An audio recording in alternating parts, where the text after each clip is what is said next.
বিসমিল্লাহির রহমানির রহিম। আসসালামু আলাইকুম। কেমন আছেন সবাই?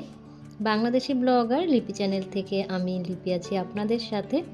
আমার লাইফের নতুন আরেকটি লাইফস্টাইল ব্লগ নিয়ে আপনাদের মাঝে হাজির হয়ে গেলাম। আশা করছি যে যেখান থেকে আমার আজকের ভিডিওটি দেখছেন সবাই সুস্থ আছেন, ভালো আছেন এবং নিরাপদে আছেন। আলহামদুলিল্লাহ, আল্লাহর রহমতে আমিও আমার পরিবারের সবাইকে নিয়ে ভালো আছি। আজকে একেবারে নাস্তা করার পরে যে কাজকর্মগুলো সেই থেকেই ভিডিওটা স্টার্ট করলাম। তো গতকাল রাতে আলিফার পাপা কিছু ফল নিয়ে আসছিল, আপেল না, কমলা নিয়ে আসছিল, মালটা নিয়ে আসছিল। তো আনার পরে কিছু ফল খাওয়া হয়ে গিয়েছে আর কিছু পলিথিনেই ছিল। তো সেগুলো আমি বের করে ফলের ঝুড়িতে রেখে দিলাম। আর আগের কিছু কলা ছিল, সেগুলো দেখলাম যে কালো কালো হয়ে যাচ্ছে, তাই ওগুলো একটু বোটা থেকে ছাড়িয়ে আলাদা করে রাখলাম। আর কিছু খেজুরও নিয়ে আসছিল, তো খেজুরগুলো আমি জারে রিফিল করে নিচ্ছি। তো রাতে যে ফলগুলো নিয়ে আসার সাথে সাথে তো আর এগুলো আর গোছানো হয় না। তো পরের দিন সকালবেলাই আমি এগুলো ধীরে আস্তে গুছিয়ে নেই। তো আমি ডিপ ফ্রিজের উপরেই খেজুরের জারটা রেখে দিলাম। চোখের সামনে থাকলে আসা যাওয়ার পথে এখান থেকে দুইটা একটা করে কিন্তু খাওয়া হবে, তা না হলে কিন্তু খাওয়া হয় না। শুধু আমার না, এখানে থাকলে মেয়েও খেতে পারবে, মেয়ের বাবাও এখান থেকে নিয়ে খেতে পারবে। তো এই কারণেই আমি ডিপ ফ্রিজের উপরেই এই জারটা রাখলাম।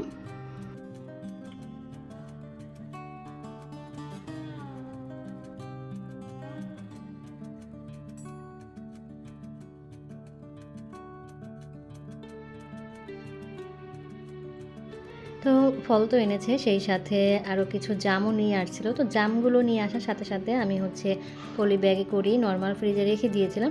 সেগুলোর জন্য কিছু জাম এখানে নরম হয়ে গিয়েছে। তো যদি বের করে ধুয়ে পরিষ্কার করে রাখতাম তাহলে হয়তোবা হতো না।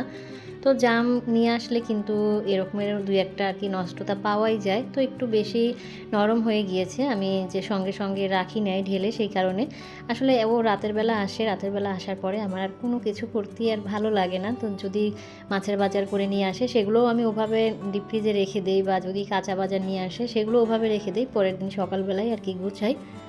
তো এরপরে সংসারে আরও কিছু টুকটাক কাজকর্ম ছিল, সেগুলো করে আমি একটু বাহিরে গিয়েছিলাম। আমি গিয়েছিলাম স্বপ্নে। আজকে অনেক দিন পরে বলতে বলা যায় যে কয়েক মাস পরে আজকে আমি নিজের হাতে স্বপ্ন থেকে বাজার করলাম। মানে স্বপ্ন থেকে না, যে অন্য কোথা থেকে এতদিন বাজার করছি সেটাও না, আমি কোনো বাজার ঘাটি এখন আর করি না। তো বাইরে প্রচুর গরম ছিল, বাজারগুলো নিয়ে এসে সবার আগে এক মগ পানি খেয়ে নিলাম। আর স্বপ্নটা আমার বাসার একদম কাছে, নিচে নামলেই গলির মুখেই এই স্বপ্ন সুপার শপটা। এই কারণেই আমি গিয়েছিলাম। আর যাওয়ার আরও একটা কারণ ছিল, মূলত বাজার করতে যাওয়ার উদ্দেশ্য ছিল না, কারণ ছিল আরেকটা। তো সেটা আমি পরে বলবো। তো এদিকে পানি খেয়ে নিলাম, আর অনেক ক্ষুধাও লেগে গিয়েছে। তো এখানে দেখতেই পাচ্ছেন বিভিন্ন রকমের ফল কিন্তু আমি সাজিয়ে নিয়েছি, সাথে একটা ডিম সিদ্ধ নিয়েছি। আর আমি যখন ফল খেতে বসি বেশিরভাগ সময় দেখা যায় তখনই ডিম সিদ্ধটা নিয়ে নিই, কারণ ডিমটা যেহেতু অপছন্দের খাবার আর ফলগুলো যেহেতু পছন্দের খাবার, তাই অপছন্দের খাবারটা আগে খাই, এরপরে পছন্দের খাবারগুলো খাই। এতে করে আর কি অপছন্দের খাবারটাও আর কি খাওয়া হয়ে যায়। তো আমি এখানে মালটা কেটে নিয়েছি, তারপরে কমলা নিয়েছি, জাম নিয়েছি, খেজুর নিয়েছি। তো খাওয়া দাওয়া শেষ করলাম। এখন আসি আপনাদের সাথে শেয়ার করি যে আমি স্বপ্ন থেকে কি বাজার করে নিয়ে আসছি। আসলে স্বপ্নে মূলত আমি বাজার করে যাওয়ার উদ্দেশ্যে যাইনি, মানে বাজার করতে যাওয়ার উদ্দেশ্যে যাইনি। আমি গিয়েছিলাম স্বপ্নে একটা খিচুড়ি মিক্সড পাওয়া যায় আর কি, চাল ডাল একদম মিক্সড করা একসঙ্গে খিচুড়ি মিক্সডটা, সেটা আনতেই গিয়েছিলাম। কারণ গতকালকে আবহাওয়াটা একটু মেঘলা মেঘলা ছিল। আর বৃষ্টি হোক আর মেঘলা আবহাওয়া হোক, আমার ঘরে খিচুড়ি চাই। সেটা যদি কোনো মাংস নাও থাকে, গরুর মাংস, মুরগির মাংস কিছু যদি নাও থাকে, শুধু ডিম ভাজা দিয়ে হলেও খিচুড়ি আমার চাই। কারণ মেয়ে আর মেয়ের বাবার খুবই পছন্দ, বৃষ্টি মেঘলা আবহাওয়ায় তাদের খিচুড়ি লাগবেই।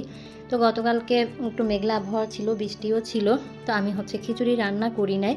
তো আলিফার পাপা একটু সন্ধ্যার দিকেই চলে আসছিল। তো আসার পর থেকেই শুরু হয়েছে, কেন খিচুড়ি রান্না করলাম না, খিচুড়ি হলে ভালো হতো। মানে মেয়ে আর মেয়ের বাবা আমাকে আর কি কান ঝালাপালা করে দিয়েছে, কেন খিচুড়ি রান্না হলো না, কেন হচ্ছে না, এখনও তো সময় আছে, রান্না করা যায় রাতের জন্য। তো আমি তাদের বারবারই বোঝানোর চেষ্টা করছিলাম যে ঘরে আসলে সব কিছু থাকলেও মশলাটা নেই, মানে আদা রসুন নেই, তারপরে তেলের পরিমাণও কম আছে, খিচুড়ি গরুর মাংস রান্না করা হবে না। তো এই কথাটা আমি বলতেছি আর ওরা ততবারই বলতেছি আশেপাশ থেকে অনেক খিচুড়ি গরুর মাংস ঘ্রাণ আসতেছে, যদি খিচুড়ি আর গরুর মাংস হতো মজা করে খেতাম। এই আবহাওয়ায় খিচুড়ি গরুর মাংস খুব জমে যায়।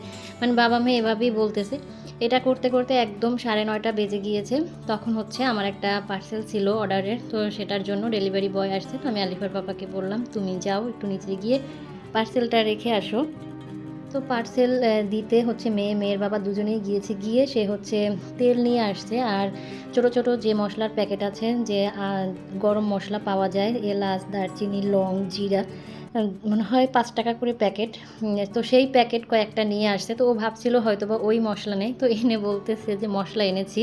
তাই বললাম মশলা এনেছো তো কী করবো এখন? বলে যে এখন চাইলেও কিন্তু খিচুড়ি রান্না করা যায়। তো আমি আবার আসলাম যে দেখি খিচুড়ি আসলেই রান্না করে দেওয়া যায় কিনা, মশলা যেহেতু নিয়ে আসছে। তো এসে দেখি যে ওই মশলা নিয়ে আসছে। তো মেইন যে মশলা আদা রসুন সেটাই তো নেই, তেলও নিয়ে আসছে। তো আমি খুব তখন একটু জোরেই বললাম যে তোমারে বলে কি আর তুমি বোঝো কি?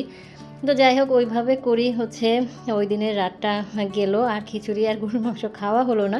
তো আমার মেয়ে আবার বলছিল যে সে মিক্সড খিচুড়িটা হলে তাহলে তার ভালো হবে। তো পরের দিন চিন্তা করলাম যে তাহলে যাই, সকাল সকাল গিয়ে আমি স্বপ্ন থেকে খিচুড়ি মিক্সটা নিয়ে আসি।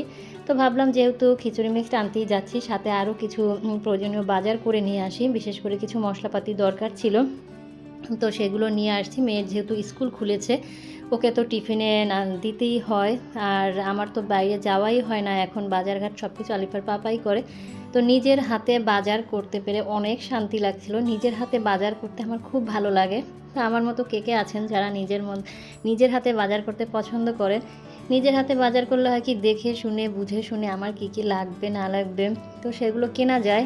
আর এখন যেহেতু আলিফার পাপা বাজার করে, প্রতিদিনই হচ্ছে তাকে মেসেঞ্জারে লিস্ট দিতে হয়, আবার তাকে ভয়েস SMS দিতে হয়। তারপরেও দেখা যায় যা নিয়ে আসতে বলি সেখান থেকে 2-1টা জিনিস কিন্তু সে মিস করে ফেলে, বলে যে মনে নেই। তো এই কারণে না আমি সবসময় নিজের হাতে বাজারটা করতে পছন্দ করতাম। তো আজকে অনেক দিন পরে নিজের হাতে বাজার করেছি, খুব ভালো লাগছিল। তো দেখতেই পাচ্ছেন এখানে কিন্তু অনেক কিছু আমি বাজার করে নিয়ে আসছি। আর আজকে আর দুপুরে রান্নাবান্না করব না, যা ফ্রিজে আছে সেগুলোই হচ্ছে গরম করে মা মেয়ে খেয়ে নিব। যেহেতু আমি খিচুড়ি আর গরুর মাংস রান্না করব, আর রান্নাটা রাতের বেলায় করব যাতে আলিফার পাপা এসে গরম গরম খেতে পারে। দুপুরে রান্না করলে হচ্ছে ওই ঠান্ডা খাবারটা ও খেতে চায় না, আবার যদি গরম করি তাহলেও কিন্তু টেস্টটা আর ভালো থাকে না। একটা খাবার গরম করলে কিন্তু সেটা আর ভালো লাগে না। তো ভিডিওর এই পর্যায়ে এসে বরাবরের মতো ছোট্ট সেই রিকোয়েস্ট আপনাদের করে নিচ্ছি, যারা আজকেই প্রথম আমার ভিডিও দেখছেন বা আগে থেকেই দেখেন কিন্তু কোনো কারণে হয়তো আমার চ্যানেলটি এখনও সাবস্ক্রাইব করেননি, আজকের ভিডিওর কথা এবং কাজ কোথাও কোনো অংশ যদি আপনাদের এতটুকু ভালো লেগে যায় তাহলে চাইলে আমার চ্যানেলটি সাবস্ক্রাইব করে অল অপশনটি অন করে আমার সাথেই থেকে যেতে পারেন। অল অপশন অন করা থাকলে আমি ভিডিও দেওয়ার সাথে সাথে আপনাদের কাছে নোটিফিকেশন পৌঁছে যাবে, আর আপনারা আপনাদের সময় সুযোগ বুঝে আমার ভিডিওটি দেখে নিতে পারবেন। ভিডিওতে অবশ্যই মনে করে একটা লাইক দিবেন। ভিডিও কেমন লাগলো সেই বিষয়ে মতামত জানাবেন কমেন্টস করে, কমেন্ট বক্সের মাধ্যমে। তো এইদিকে কিন্তু বৃষ্টি কিন্তু শুরু হয়ে গিয়েছে, আমার মেয়ে তো সেই খুশি বৃষ্টি হচ্ছে, এদিকে হচ্ছে খিচুড়ির আয়োজন চলছে। তো সে একটু আবার বৃষ্টি বিলাস করছিল বারান্দায় দাঁড়িয়ে, আমি আবার একটু ভিডিও করে নিলাম। তো এদিকে হচ্ছে আমি আদা রসুনও ব্লেন্ড করে নিচ্ছি। তো বসে বসে অল্প একটু রসুন ছিলতে পেরেছিলাম, তো সেটাই হচ্ছে ব্লেন্ড করে নিলাম। অনেকক্ষণ বসে থাকতে খুব কষ্ট হয়, আর রসুন ছিলতে তো অনেক সময় লাগে। যদি কেউ থাকতো তাহলে রসুনগুলো ছিলে দিত, আমি একসঙ্গে অনেকগুলো রসুন ব্লেন্ড করে নিতাম। তো আমি অল্প একটু রসুন চুলতে পেরেছি, ওইটুকুই হচ্ছে ব্লেন্ড করে বক্সে নিয়ে নিলাম। আর আমি আদাটাও হচ্ছে এদিকে ব্লেন্ডারে ব্লেন্ড করে নিয়েছি। এখন দেখা যায় যখন যতটুকু প্রয়োজন হয় ততটুকুই হচ্ছে সঙ্গে সঙ্গে কেটে তারপরে হচ্ছে আমি ব্লেন্ড করে রান্না করি, কারণ একসঙ্গে ব্লেন্ড করতে গেলে তো অনেক সময় নিয়ে এগুলো চুলতে হয়, তো অত সময় বসে থাকতে খুব কষ্ট হয়, সেই কারণে আর কি করা হয় না। তো আজকে অনেক কষ্ট করে একটু আদা ব্লেন্ড করে নিলাম আর একটু রসুন ব্লেন্ডারে ব্লেন্ড করে নিলাম। আর মাংস রান্না করতে গেলে ইনস্ট্যান্ট যদি পাটায় বেটে মশলাটা করা হয় তাহলে কিন্তু রান্নাটা বেশি ভালো লাগে। তো আমি মাঝে মাঝে কিন্তু কষ্ট হলেও পাটায় বেটে মশলাটা তারপরে রান্না করি। তো এদিকে হচ্ছে কিছু জিরা আমি টেলে নিয়েছিলাম, সেইটাও একটু গুঁড়ো করে নিলাম, কারণ আমি হচ্ছে মাছ মাংস যাই রান্না করি না কেন উপর থেকে একটু জিরার গুঁড়া, টালা জিরার গুঁড়া, একটু টালা ধনিয়ার গুঁড়া ছিটিয়ে দেই, ফ্লেভারটা আমার খুব ভালো লাগে। আর একটু ধনিয়াও টেলে নিয়েছিলাম, সেটাও ব্লেন্ড করে নিচ্ছি। খুবই অল্প পরিমাণের করছি, কারণ এগুলো বেশি দিন থাকলে আর ওই ফ্লেভারটা থাকে না, নষ্ট হয়ে যায়। এই কারণে আমি অল্প পরিমাণের করে নিলাম। শেষ হয়ে গেলে তারপরে হচ্ছে আবার করে নিব। আর খুব সুন্দরভাবে কিন্তু ব্লেন্ডারে গুঁড়ো হয়ে গিয়েছে জিরার গুঁড়া আর হচ্ছে ধনিয়ার গুঁড়া। তো এগুলো হচ্ছে আমি একটা কাচের জারে রেখে তারপরে হচ্ছে সংরক্ষণ করব যে কয়দিন যায়। তারপরে হচ্ছে আমি আবারও এগুলো করে নিব। আর অনেক দিন হয়েছে এই র্যাকটা হচ্ছে আমার ঝাড়া মোছা হয় না, মানে পরিষ্কার করা হয় না। তো খুব শীঘ্রই হচ্ছে ভাবছি আমার এই র্যাকটা পরিষ্কার করব। তো দেখতেই পাচ্ছেন অনেক কিন্তু এলোমেলো হয়ে আছে, ময়লা হয়েও আছে। তো সময় সুযোগ বুঝে রান্নাঘরটাও ডিপ ক্লিন করতে হবে। আর এদিকে এখন আমি গরুর মাংসটা হাতে মাখিয়ে নিব। হাতে মাখিয়ে আমি হচ্ছে 10 মিনিটের জন্য রেখে দিব, এরপরে রান্নাটা করব। তো আমার মেয়ে আর মেয়ের বাবা তো পাগল হয়ে গিয়েছে গরুর মাংস খাওয়ার জন্য। আমি ওদেরকে বারবারই বলছিলাম যে কুরবানি গেল, এখন কয়দিন হয়েছে, এর ভিতরে তোমাদের আবার কিভাবে মাংস খেতে ইচ্ছা করে। আসলে আমার ঘরে যদি আমি একটানা 1 মাসও গরুর মাংস বা মুরগির মাংস রান্না করি, মেয়ে আর মেয়ের বাবা বলবে না যে এখন আর মাংস খেতে ইচ্ছা করছে না বা অন্য কিছু রান্না করো। সেটা আমি জানি তাদের মুখ থেকে কখনোই বের হবে না, কারণ তাদের বাবা মেয়ের মাংস খেতে কোনো অরুচি নেই। তাদেরকে মনে হয় প্রতিদিন মাংস দিলেও 3 বেলা তারা আরও খুশি। তো এদিকে কিন্তু আমি সমস্ত মশলা দিয়ে দিয়েছি। আর যে গরম মশলাটা, এলাচ, দারচিনি, লং সব কিছু কিন্তু আমি পাটা একটু বেটে নিয়েছিলাম। এরপরে হচ্ছে আমি মশলাটা দিয়ে রান্নাটা করব। এদিকে দেখলাম যে একটু গরুর মাংসের মশলাও আছে, সেটাও দিয়ে দিলাম। আসলে চেষ্টা করছিলাম যাতে একটু মজা হয়, যেহেতু খেতে চেয়েছে যাতে একটু মজা করেই তাদেরকে রান্না করে দিতে পারি। তো আমি হচ্ছে সব মশলা দিয়ে দিয়েছি। এখন খুব সুন্দরভাবে হাতে মাখিয়ে তারপরে হচ্ছে 10 মিনিটের জন্য রেখে দিব। যদি সময় থাকতো তাহলে আরও বেশি সময় রেখে দিতাম। তো যেহেতু বাহিরে বৃষ্টি হচ্ছে, ভাবলাম আবার কখন কারেন্ট চলে যায়, তো সেই কারণে আবার একটু তাড়াহুড়োও করছিলাম। তো আপনারা লক্ষ্য করছেন কি না জানি না, আমি কিন্তু সব মশলাই দিয়েছি, কিন্তু আসল মশলাটাই দেইনি, লবণটাই দেইনি। তো যখন মনে পড়লো তখন আবার লবণটা দিলাম। লবণটা দিয়ে আবার হচ্ছে কিছুক্ষণ ভালোভাবে মশলাটার সাথে মাংসগুলো মিক্সড করে নিলাম। আর সামান্য পরিমাণ পানি দিয়ে আমি হচ্ছে হাতটা ধুয়ে নিলাম। আর এটাকে আমি 10 মিনিট রেখে দিব, রেখে তারপরে হচ্ছে রান্নাটা বসাবো। আর এইদিকে হচ্ছে 1 কেটলি গরম পানি করে নিচ্ছি। গরম পানি দিয়ে রান্নাটা করব যাতে তাড়াতাড়ি হয়ে যায়। ওই যে শুধু ভয় হচ্ছিল যে যদি কারেন্ট চলে যায় তাহলে পুরো রান্না করতেই তো আমার দেরি হয়ে যাবে, কখন কারেন্ট আসবে তার তো বলাও চলে না। আর যেহেতু আমার এখন আর গ্যাস নেই, এই কারেন্টই হচ্ছে আমার রান্নার একমাত্র সম্বল। তো এদিকে হচ্ছে গরুর মাংসটা কিন্তু আমি কষিয়ে নিচ্ছি। আর যে আমি যে খিচুড়ি মিক্সটা এনেছিলাম সেটা হচ্ছে এখন এখানে আমি একটু মেপে নিব যে এখানে কতটুকু পরিমাণের আছে, সেই পরিমাণেই হচ্ছে আমি পানিটা আবার মেজারমেন্ট করে দিব। আর এই খিচুড়ি মিক্সটার ভিতরে কিন্তু সব কিছুই দেওয়া আছে, কোনো কিছুই দিতে হয় না, শুধু তেলের ভিতরে একটু পেঁয়াজটা ভেজে জাস্ট চাল ডালগুলো দিয়ে দিলেই হয়। এরপরে কিছুক্ষণ কষিয়ে একটু গরম পানি পরিমাণ মতো দিয়ে দিলেই রান্নাটা হয়ে যায়। এমনকি এর ভিতরে হচ্ছে লবণটাও দেয়া থাকে, লবণটাও দিতে হয় না। তো ঝটপট খিচুড়ি রান্নার জন্য কিন্তু এটা কিন্তু একদম একটা বেস্ট।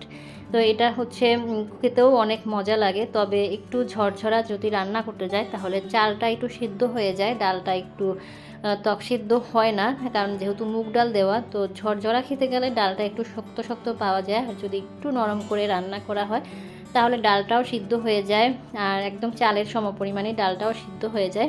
তো আমি হচ্ছে মেপে নিচ্ছিলাম। আমার যে এই চাল মাপার পটটা, এটা হচ্ছে 250 গ্রাম, মানে 1 পোয়া যেটা বাংলায় বলে। তো এখানে দেখেন একদমই হাফ কেজি হয়েছে কাটায় কাটায়। তো আমি পুরো প্যাকেটটা কিন্তু রান্না করে নিব। আর এখানে কিন্তু সমস্ত মশলা দেওয়া আছে। তো আমি খিচুড়িটা হচ্ছে রাইস কুকারে বসিয়ে দিয়েছি, ওদিকে কিন্তু ইলেকট্রিক চুলায় মাংসটা রান্না করে নিচ্ছি। তো আমি হচ্ছে পেঁয়াজের সাথে পেঁয়াজটা ভালোভাবে তেলে ভিজে কিছুক্ষণ একটু কষিয়ে নিলাম। আর এখন হচ্ছে পরিমাণ করে মেপে আমি পানিটাও দিয়ে দিলাম, গরম পানিটা দিয়ে দিলাম যাতে তাড়াতাড়ি রান্নাটা হয়ে যায়। মনের ভিতরে একটাই ভয় আর আল্লাহ করছিলাম, আল্লাহ যেন কারেন্টটা চলে না যায়। তো এদিকে আলিফার পাপাও চলে এসেছে, আর আমি একেবারে গরম গরম খাবারটা সার্ভ করে দিচ্ছি টেবিলে। খিচুড়ির কালারটা কিন্তু মাশাআল্লাহ অনেক সুন্দর হয়েছে।